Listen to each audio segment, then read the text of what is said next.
Hello friend, কাল কেন video দিতে পারিনি? দেখো, কালকে আমাদের বাড়িতে কীর্তন ছিল রাত্রেবেলা, তাই এই যে খিচুড়ি রান্না হয়েছে আর পায়েস রান্না হয়েছে, আমি পরিবেশন করছিলাম।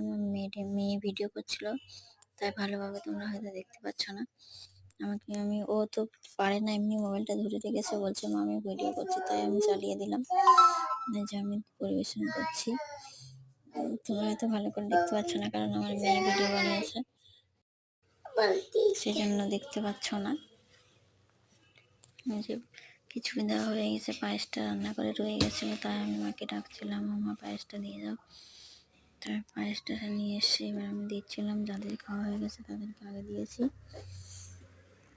এটা হচ্ছে আমার ননদ এসে, যে মেয়ের হাত দেখা যাচ্ছে, ও পারছিল না ভালোভাবে ভিডিও বানাতে। দেখো হাতটা দেখা যাচ্ছে, আর একটা আঙ্গুল ক্যামেরার মধ্যে দিয়ে দিয়েছে, দেখা যাচ্ছিল না। তখন